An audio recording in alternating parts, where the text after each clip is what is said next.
Hey, Agnes. Long time no speak. Where are you right now? Casey! Yes, it's been a long time indeed. What can I do for you, my dear? I'm out running some errands at the moment. Why? Me and Gary just arrived at your house. Huh? My house? Yes, your house. We did tell you we were coming before. Oh, silly me, it must have slipped my mind. Well, what can I do for you, my dear? We came to check on Albert. We were worried when we heard you'd be taking full responsibility for him and looking after him at home. I see. Well, what do you want me for? Is there something I can do for you, dear? My husband's at home, is he not? Agnes? I don't want to be rude or anything, but I think what's going on here is horrible. Horrible? What the devil are you talking about? The situation with Albert. You're not caring for him at all, are you? He told us he hasn't taken a bath for a month. He has to crawl to the toilet on his hands and knees. The porta potty in his room was overflowing. I've never seen anything so disgusting in my life. Oh, well, if you're so upset, why don't you do it yourself? We already did. Oh, you did? That's excellent, dear. I'm so pleased for you. In that case, is there really any need to bother me with your withering? I'm a busy woman, you know. My time is valuable. And if you'd stop wasting it, I'd be incredibly grateful. You must be mad if you think I have the time to devote myself single-mindedly to looking after my husband. I get that you're busy with but this is going too far. Albert's been the most loyal husband a woman could ever hope for. He'd go to the end of the earth and back for you, and you know it. The least you could do is look after him properly as his health fails him. Well, excuse me, Casey, but you seem to be under the false impression that you have the right to preach to your mother-in-law about what she should and shouldn't be doing. How dare you talk back to me? Back in my day, you'd have gotten the belt for this.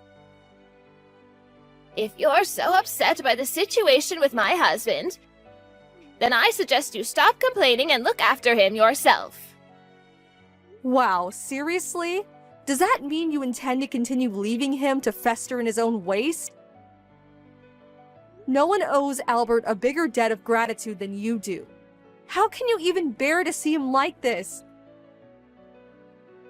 He's your husband of 50 years, for crying out loud.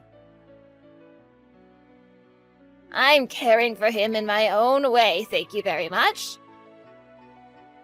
Everyone's standards are different, so stop your self-righteous pontificating and either do something about it or remove yourselves from my house. You're caring for him? Which part of this counts as care? You have some whacked-out definitions if you actually believe that. I'm doing the bare minimum, aren't I? For your husband of 50 years, he deserves more than this. Even if he was a stranger, he's still a human being. Do your job properly. The doctors told me he only has 6 months left to live at best.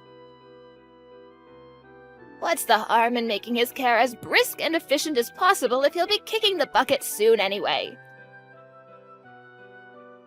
Besides, he's the one who was so desperate to come home because he said he'd felt more at ease there. But that doesn't mean I ever agreed to look after him. He should be grateful that he's even getting the bare minimum out of me with nerve like that. Oh my god. He'll continue to get the bare minimum, and if he or any of you meddling busybodies don't like it, you can lump it. Something tells me you're not even doing the bare minimum. Like I told you, if you're that bothered, do it yourself. But we live a 5-hour return trip away from you. If Albert's gonna live out his final months at home like he wanted, then I really think you should hire a professional carer. A professional carer? You must think I'm made of money. I tell you what, since I'm so kind, I'll let you move in if you're so desperate to look after my husband. Let's see if you're willing to put your money where your mouth is. Fine, I will. I'll do it. I'll look after him. Really, I must say I am impressed. You're even stranger than I thought. I know what your game is. You think if you can suck up to him while he's still around, he'll write you into his will and you'll hit the jackpot when he dies, don't you? No, that is most definitely not what my game is. I'm pleased to hear that, dear. All right, well, I'm counting on you to look after my Albert. You should know this means I won't be lifting a finger for him from now on, so you'd better take it seriously. Needless to say, you won't be getting a cent out of me either.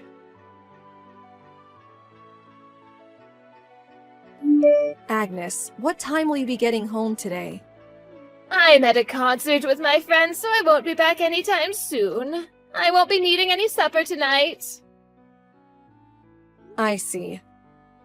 Look, I told you this yesterday, but you didn't reply. But Albert's health has taken a major turn for the worse over the last few days. I'm not sure he has long left. Oh, yes, I remember you telling me. Is he finally going to kick the bucket soon? Ugh, don't talk about your husband like that. He's the selfish oaf who decided he had to spend his final moments at home instead of surrounded by the professionals at the care facility. I'll be relieved to finally have him out of my hair, but I do wish he'd hurry up. A stubborn blockhead right until the end. What? The only reason he didn't end up living at the facility in the first place is because you were opposed to the idea. I was speechless when he told me. Apparently you said you didn't want him going into the home because you said you'd rather not waste your money. I did? Oh, maybe I did, I don't really remember. Oh well. Even if I did, what's the problem? He has you looking after him now. What use is there in dragging up the past after all this time? If you're so obsessed with him, surely you should be using this time spent wittering at me more productively by changing his diapers or something. Agnes, please. He doesn't have long left. Won't you at least be there for him at the end? How many times do I have to tell you I have no interest in looking after my husband? I feel like I'm talking to a brick wall. You really are a dimwit. You don't have to help with looking after him, but can't you at least bring yourself to be there for his final days? I shall do no such thing! My lovely house now reeks of decrepit, dying old man. I'll have to move at this rate. Oh, yes, that reminds me. I'll be going on holiday the day after tomorrow. You'd go on holiday at a time like this? Yes, why wouldn't I? I thought this would be the perfect time for a luxury cruise. I'll be gone for a week. What the hell, Agnes? Are you joking? The doctor said we should prepare ourselves for the worst soon. Surely you understand he doesn't have long left. So what if he doesn't? Isn't there any part of you that wants to be by your husband of 50 years aside when he passes away? The only reason you're able to go off gallivanting and living in large right now is because of Albert's hard-earned money. Don't you feel even the tiniest bit of gratitude? I would have been grateful if he just hurried up and kicked the bucket sooner. But no, he just had to drag it out and cause me a world of inconvenience. I would have never had to look after him if he'd accepted his fate and gotten out of my hair earlier. Wow. Listen, Agnes. Albert said there's something he wants to tell you while he's still conscious. Can you at least make some time for that? I most certainly cannot. Talking to him would mean having to brave that stinking bedroom of his. I can't think of anything I'd rather do less than enter that putrid misery pit. He says it's very important. I'm not interested in hearing anything he has to say. Besides, nothing he could possibly tell me could be as important as my cruise. Just tell him to forget about me. As far as I'm concerned, he's already gone. And believe me, I'm enjoying my new single life to the fullest. But your husband's still alive. He's bedridden and barely even capable of holding simple conversation. Can you really call that being alive? Ah, they just started letting everyone into the concert hall. Gotta go. Toodles! I'm not done speaking to you yet. What time will you be coming home tonight? Are you stupid as well as ugly? I told you I'll be home late. You're such a pain in my ass, you cocky little upstart. Do me a favor and die along with my husband. I'm turning my phone off so you can't harass me anymore, so you may as well not bother messaging me again today. Agnes, Albert just passed away. He did? Hooray! Finally! Took his sweet time! I tried calling you countless times, but you didn't answer. Well, duh, I'm on holiday. Why should my fun have to be spoiled just because my husband happens to be on the verge of death? I know, you were only calling me to witter and complain about him. Oh my god, so you knew and still ignored me? You're despicable. You're an impertinent little brat. What makes you think you have the right to speak to your mother-in-law like that? Because your attitude towards your dying husband is abhorrent. You make me sick. You didn't deserve a man as kind and caring as him. I'm sorry you feel that way, darling. Unfortunately for you, he was head over heels with me and did whatever I told him. That's what made him happy.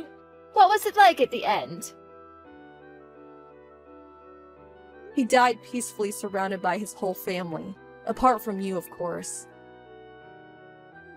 Huh. So he had everyone there fawning over him, did he? He always did like attention. What a luxurious way to go. Ah, yes, will there be a funeral? Obviously. That's a shame. I won't be able to arrange it myself, what with being on a luxury cruise ship and all. But make sure you go with the cheapest plan. There's no sense in wasting money on a corpse. Agnes, you're the most despicable, most heartless person I've ever met. Does your cruelty know no end?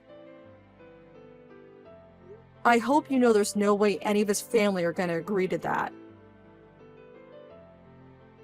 It's not like we were planning on breaking the bank, but we do at least intend to give him the respect he deserves by giving him a nice send-off.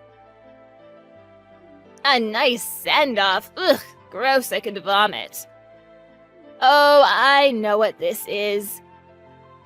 You feel brave enough to stand up to me now because you have his family behind you, don't you? Pathetic. No, it's not like that at all. I know. You think you'll get some of his will. Is that it? Just because you cared for my husband in his final days doesn't mean you have any right to his inheritance. You have no right to anything as his daughter-in-law. I'm his wife, and it's all mine. All of it. Tell my dullard of a son he isn't getting any either. I need it all to live on. What are you talking about? He divorced you. You're not in the will. Excuse me? What did you just say? He divorced me. Have you lost your mind? No, he really did divorce you. Are you confused? Drunk? On drugs? Stupid? Do you think me being a widow now makes us divorced or something? I mean, with me being on my own now, we are divorced in a sense, but certainly not in the way you seem to think. I don't mean it like that. I mean he literally divorced you. Casey, would you do me a favor and stop talking nonsense? Dear, oh dear, if there's one guarantee when talking to you, it's that I'll be annoyed by the end of the conversation. The wake will be held tomorrow. Can't you make it home? Obviously not. I am on a luxury cruise. Right, I thought so. Fine. Don't say I didn't warn you. Don't act surprised or come crying to me when you find out. Oh yeah, there was one more thing. Both your relatives and Albert's family said they refuse to have anything more to do with you if you won't come to the funeral. They said you'll be as good as dead to them, and that includes Gary. Tell them to do as they please. I can live my life in comfort as long as I have the inheritance money. Why would I want to associate with such a bunch of stuck-up, self-righteous busybodies anyway? I'll actually consider myself lucky if I can get rid of my burden of a husband and dimwit of a son in one fell swoop. Casey, are you there? Albert's lawyer just told me I wasn't written into the will. Then he said he couldn't tell me anything else because I'm not family? What the devil is going on? There must be some kind of mistake. Explain this at once. What did you do? Are you back from your holiday? What does that have to do with anything? What's going on? I told you pretty clearly a few days ago that Albert divorced you. What? But that doesn't make any sense. I never handed in any divorce papers. No, but I did on your husband's behalf. You can elect a representative if you're not capable of handling them and yourself. But I didn't sign anything. Did you forge my signature? That's illegal. I'll have the divorce invalidated and get my hands on that money before you know it. Mark my words. Nope, you most definitely did sign the papers. No, I did not. Yeah, you did. It was 10 years ago, remember?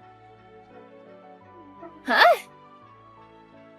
Remember when he said he was divorcing you when he found out you were cheating on him 10 years ago? He told us about how you broke down in tears and promised to change your ways, begging him to give you another chance, which he agreed to do because he believed you. He made it clear you wouldn't be getting any more chances and that the next time really would be a divorce, didn't he? He still remembered what happened 10 years ago? How could he forget you cheating on him? His condition for giving you one last chance was that you sign a set of divorce papers so he could divorce you immediately the moment you gave him reason to. If it ever came to it. He showed me the pledge you wrote him too. You said you agreed to him handing in the already signed divorce papers in the event that he decided that was what he wanted. No way. I thought that was all just to scare me. I never thought he'd actually do it. You brought this on yourself. He wanted to speak to you before he passed away. I did tell you that, but you wouldn't listen. I didn't know it was about divorce. Not my problem. The bottom line here is that you're not in the will, and you're not getting any of the inheritance. All you're entitled to is half of the money from the house. Is that it? But that barely amounts to $20,000. You should be grateful you're even getting that. You're the one who spent every last cent of his savings without his permission, I might add. There'd be grounds for a legal challenge there if any of us had the energy to go through the drama. The fact that you think you actually deserve anything beyond that just shows that your arrogance truly knows no bounds. Am I really not getting a single cent? Nope, why would you? You're a stranger. Wait, no, what am I supposed to do now? Well, first of all, you need to get the hell out of that house. You might have both paid for it, but it was in Albert's name. And he decided to give it to your son. He's putting up for sale, and you're sure as hell not welcome in it anymore. You'll have a month to get your things together and leave. You'll get your share when we sell it. You mean I have to leave my own home? Correction, you have to leave Gary's home. But I can't, I have nowhere else to go. How am I supposed to find somewhere else to live in a month? I won't even be able to afford to pay rent without my share of the money from the house. Even then, how am I supposed to live out my retirement on a poxy $20,000? I'm repeating myself here, but once again, that's not my problem. Your future has nothing to do with me or Gary, and you need to figure it out on your own. Enough of this nonsense. There is no point in speaking to you. I'm calling my son. You may as well not waste your time. He already blocked you. He did what? I told you very clearly, didn't I? That he'd sever all ties with you if you didn't show up at his dad's funeral. Even still, does he really have to be so hasty? I think you understand how serious he is now. We'll be doing everything else through the lawyer. So he has no reason to speak to you anymore. You'll still speak with me, won't you, Casey? Nope. I spent more time with Albert before he passed away than anyone. And he told me there was something he wanted me to know. There was? What was it? Was it about me by any chance? Don't make me laugh. He couldn't have cared less about you after the way you treated him. He just wanted me to know how grateful he was for me being there to care for him during his final days. Gary was always there on weekends too. He told us he couldn't have been happier to have such an amazing family. He had the nerve to live out his last days in peace and happiness after divorcing me and writing me out of his will? Ugh, I hope he rots in hell for this. If hell's real, I know someone who's definitely going there, but it's not your husband. To think he worked so hard to provide for you, to be there for you and to make you happy, and even went as far as forgiving you when you cheated on him, and you repay him by leaving him to fester in his own waste during his final days when he needed you more than ever. You're the most disgraceful human being I've ever had the misfortune of knowing. The only disgrace here is my husband. He left me to drown and gave the lifeboat to my son. My son who blocked me. I know, right? What a shame. It couldn't have happened to a bigger scumbag. Cutting you out of our lives was the easiest decision me and Gary ever made. I hope you live out the rest of your life in despairing loneliness and isolation. For dying alone, depressed in some cold, dark place where you can't bother the rest of humanity. Casey. There was over $200,000 in my husband's will, right? Do you think you might be able to help me out? Even if it's just a little. I'd really appreciate any support you can give me. You must be joking. Do you seriously think we'd give you a single cent? I'm begging you. I'm being 100% serious when I say I won't be able to get by as things stand. How am I supposed to live with no money and no family?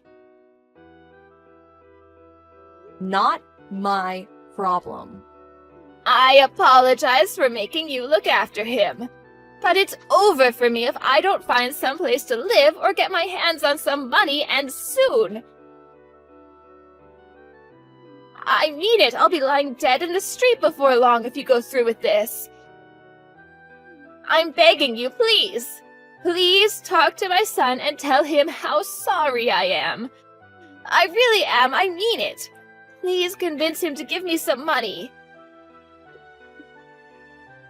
It doesn't have to be much, anything will do. You still don't get it, do you? You can die in the street for all we care. Casey, I may only be your mother-in-law, but that still makes me your mother. How could you say such a horrible thing? No, you're not. Albert divorced you, remember? You're not my mother-in-law, and you're certainly not my mother. You're nothing. Gary feels exactly the same, so you needn't bother going crying to him either. We're only your family when it suits you.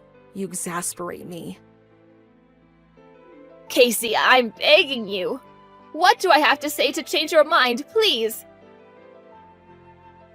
Help me. I can't make it on my own. Surely it's not because you're on your own that you're screwed, but because you're broke. A reality you brought entirely on yourself. We don't want anything more to do with you for as long as we live. Stay away. Do I make myself clear? I have nothing more to say to you. I can't tell you what a relief it is to finally get you out of our lives, you wretched old hag. After that, we hired some cleaners and a removal company to take care of the house and everything in it, and had our lawyer take care of scaring a desperate Agnes, who was refusing to vacate the premises until leaving. The deed to the house was now in Gary's name, so he technically had no obligation to give her anything, and decided to have it demolished instead of selling. She soon disappeared when she heard the bulldozers would be arriving soon. She's currently living in some shabby rundown apartment near the red light district, while rapidly eating into what remains of the small amount of money she had left. Apparently, she was spotted wandering around the neighborhood where her old house stood before it was demolished, and even knocked on some of the neighbors' door begging for money before being questioned by a cop out on patrol and told to leave. We'd already moved into a new apartment by then, so naturally, she didn't have a clue where we were and had no way of finding us. She must have bought a new phone to bother us with, because me and Gary were bombarded with messages from a phone number we didn't recognize begging for help a few weeks later. Naturally, we blocked her immediately and carried on with our lives. Astonishingly, she managed to message us over 50 times in the space of 10 minutes. But as soon as we realized what was going on, we blocked the number and emptied our inboxes. Not our problem. Something tells me Agnes will never be as happy as her husband was during his final days. And as sad as it is that he's not here with us anymore, there's something very comforting about that. A lonely, miserable end is all that awaits her. As for me and Gary, we took all of his dad's prized possessions and family heirlooms with us before the house got demolished. And now I have a little table in the corner of the living room full of just pictures and ornaments, kind of like a shrine to honor his memory. Albert was kind, caring, thoughtful, and had the biggest heart of anyone I ever met. I loved him, and I was lucky to have him in my life. We could never see him as regularly as we would have liked, what with us living so far away. But we feel blessed to have been able to be there for him during his final days. My late father-in-law never said much to me about his wife, but he made clear that he was fully committed to divorcing her if it was the last thing he did. They've been married for 50 years, and he knew her better than anyone. I shudder to think that she must have been like behind closed doors. I don't know whether heaven is real, but if it is, I like to think he's up there, looking down on me and Gary with a smile on his face. I hope he can forget his evil ex-wife and live up there in happiness. Who knows? Maybe we'll be reunited one day.